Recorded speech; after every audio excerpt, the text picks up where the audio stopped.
we have an absolutely massive report that is now indicating exactly what the Dodgers are doing in their pursuit of Juan Soto.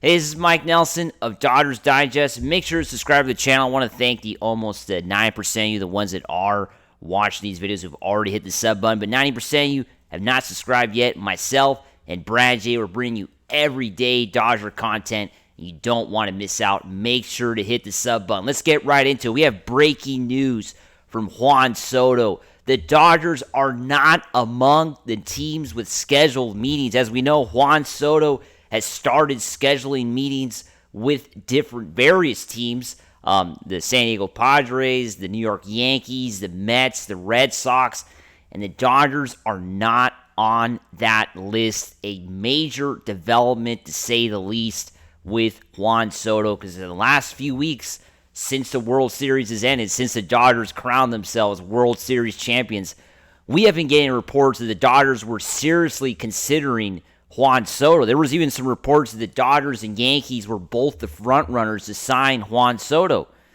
And now, the Dodgers are not even on the list to meet with Juan Soto. Definitely big news. Scott Boras has recently suggested the process will be slow-moving, but there seems to be activity in the horizon.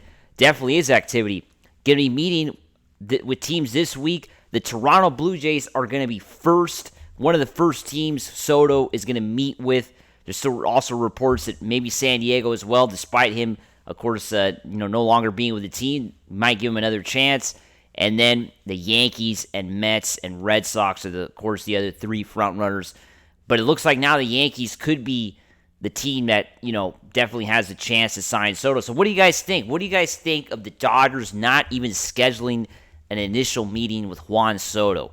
What are the Dodgers trying to play here?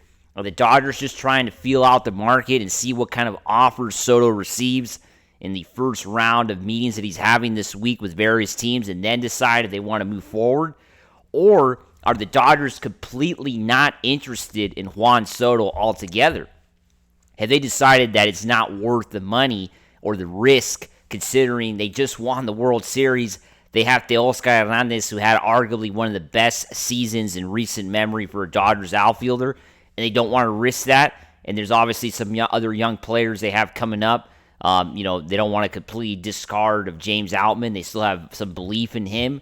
What are the Dodgers doing here? They don't want to cut ties with Gavin Lux. They think Gavin Lux can still turn it around, because obviously there isn't space to keep everybody. If the Dodgers go out and sign Juan Soto and decide to also sign Teoscar Hernandez, Mookie Betts moving to the infield on a permanent basis is going to definitely create a conundrum for Dave Roberts and Andrew Friedman, and they're going to have to part ways with somebody in the infield. So the Dodgers, I'm personally pretty shocked the Dodgers are not even on the list to kick off this free agency whirlwind to try to sign Juan Soto, right? Because I think the Dodgers, have the capital, right? I mean, that's more than obvious. The Dodgers have the money to sign Juan Soto for whatever he wants. Basically, whatever Juan Soto wants, the Dodgers can give it to him, right? That's how it's looking like for the Dodgers.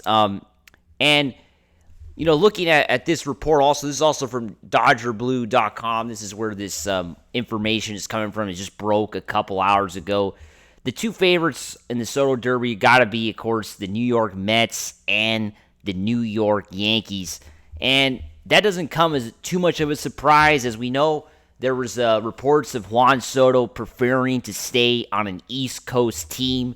He's already, of course, in New York playing for the Yankees. And staying in New York playing for the Mets or Yankees would kind of, right? You wouldn't have to move, right? You'd be still in the East Coast. But I don't know. I don't know if you could read too much into that. He is considering other options, right? Even as we know, the Toronto Blue Jays, who the Blue Jays were close to signing Shohei Ohtani. Let's not forget about that. The Dodgers, in the end, beat out the Blue Jays to sign Shohei Ohtani. Ohtani had a plane scheduled to go to Toronto. He never got on that plane and basically signed with the Dodgers. So Toronto has been, in the last few years, a free agent destination for players and a team that has been, developing a lot of young talent from their farm system and it's given other star players just a kind of an interest to maybe check out that team. And it's a very awesome market.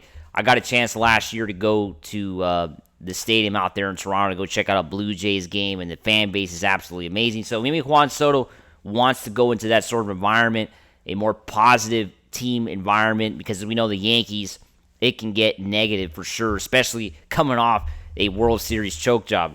But anyway, that is another story. But Juan Soto is a player that I think the Dodgers are going to have to really seriously consider if they're going to want to pursue or not. It's kind of up in the air, right? It's definitely up in the air right now with him not even being part of the early scheduled meetings, right, with the Dodgers. The Dodgers didn't even schedule a meeting with Soto. Those meetings look like they're going to be happening this week from California. Going to be meeting with various team officials of the teams that are in interest of him. So Dodgers are not even there. They could be also just playing, as we know, kind of a wait-and-see game, right? They want to see exactly what kind of offers are going to be coming in for Juan Soto before they decide if they want to move forward and go all out. That could be definitely a possibility, right? That is more than a possibility.